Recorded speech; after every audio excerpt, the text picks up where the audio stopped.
Ladies and gentlemen, good evening and welcome back to our YouTube channel once again. And it is my hope and prayer that this video is actually going to find you guys in good health. Personally, I am fine. As you can see, Kisumu is also fantastic. And maybe you could also let me know where you're watching the video from, the county or the country, in case you are out of the republic. Ladies and gentlemen, earlier today, I attended Jaramogi Oginga Odinga Memorial Service and public lecture at Ofafa Hall in Kisumu. I'll do a proper analysis about the whole event later because I had a lot of political undertones from the speeches and even from the tone and the mood of the event. But while the event was happening, Moses Kuria emerged from nowhere. And everybody was shocked to see Moses Kuria. Ruth Odinga, who was not present when the family was introduced, and as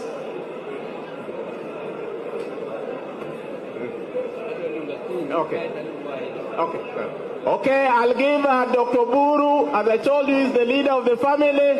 He'll invite the rest of the family.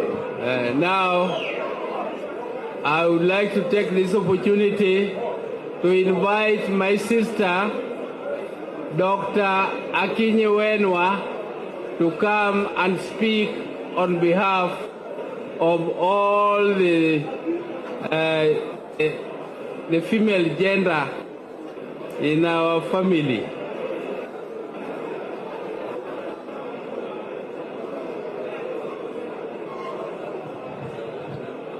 And then I asked myself 3 questions. Maybe you also asked yourself several questions. And the first question that I asked myself was whether Moses Kuria was invited to the event. Actually, where I was seated, he came from behind. And when I realized it was Moses Kuria, then I asked myself, was he invited? And because I was next to the guys who were doing a live stream, I stood up and monitored from their screens there how he was going to be received right in the VIP section. I realized no seat was reserved. And because of that, I easily concluded that Moses Kuria was not really expected at that event. And the second question that I asked myself was, what did he want to achieve by attending this event? Because you all know that in politics, nothing happens out of pure coincidence. Everything in politics is normally well planned, well scripted, and executed to achieve a specific political objective. Which means Moses Kuria wanted to achieve certain objectives by attending this event. Remember, William Ruto is out of the country as we speak. Remember, none of UDA leaders from Nyanza attended this event. Which brings me to the third question, because that second question is going to form the basis of this analysis. The third question is, how will William Ruto, Rigathi Gachagua, and Kenya Kwanza react to Moses Kuria's move to attend this particular event? Before we do that, for those who are watching this channel for the first time, please take a second or two, click that subscribe button so that next time we produce a video like this, YouTube will automatically notify you. And to the subscribers, I want to continue thanking you guys for your continued support. Because without that support, this channel cannot be where it is. Ladies and gentlemen, without any further ado, allow me to dive in and let us begin by listening to part of Moses Kuria's speech during the event. Let you go back to Nairobi today. Familia ya Jaramogi Oginga Odinga, Baba Raila Odinga, Youth Leader ndugu yangu Oburu Odinga, Mama Aida Odinga, Mama Margaret Kenyatta, na watu wa Kisumu, Nyadhuro Auntie, Nyadhuro Umor. Nimekuja hapa kusherekea hii sherehe ya miaka 30 for one of my early mentors when I was a young man. I remember as a student leader in the University of Nairobi, I met Jaramogi Oginga Odinga.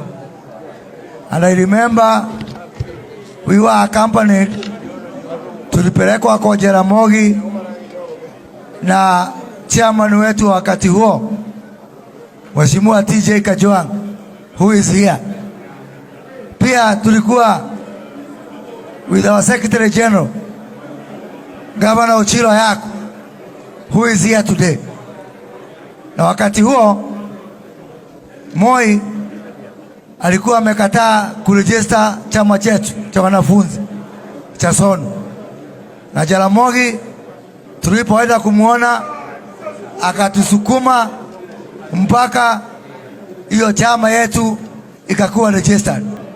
So therefore, I come here today to celebrate a legend and to celebrate a part of Kenyan history that shall never be taken away.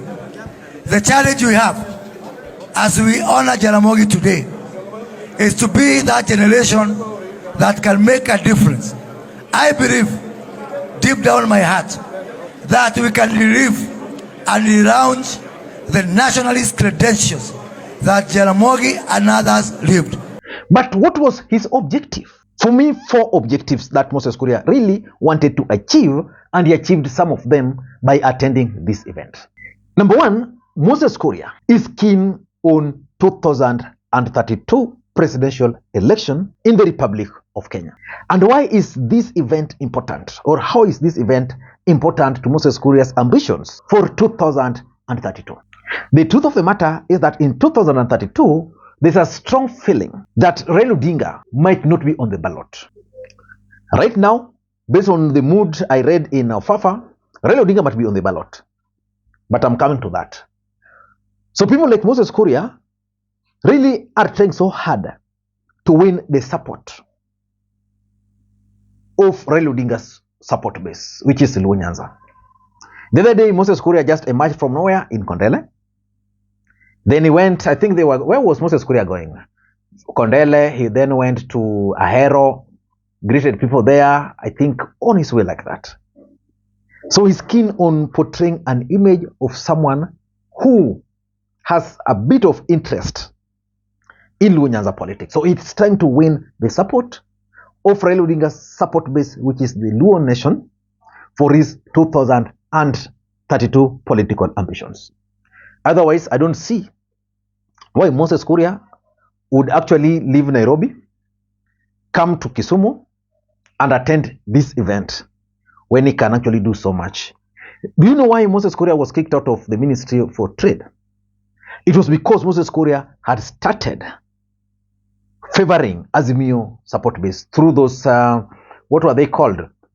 Special economic zones. Because he was in Homa Bay, he was in Siaya, he was in Kilifi, Moses Kuria was in Kisii, and the people around the president, especially Rigathi Gachagua, were not happy. So Moses Kuria had to be reshuffled.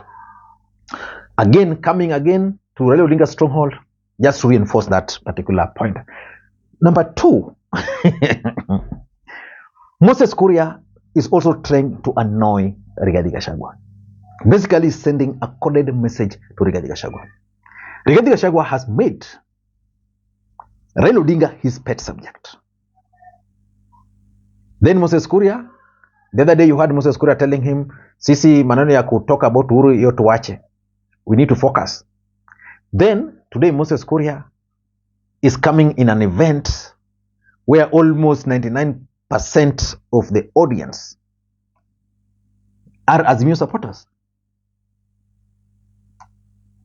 In my view, he's just annoying Rigathi Gachagua. He wants to provoke Rigathi Gachagua. He wants to make Rigathi Gachagua rant. In fact, I don't know where Rigathi Gachagua was today. I'll be keenly following his speeches on this particular event. Number 3, I don't want to rule out the possibility of Moses Kuria being on a spy mission. Infiltration. The truth is,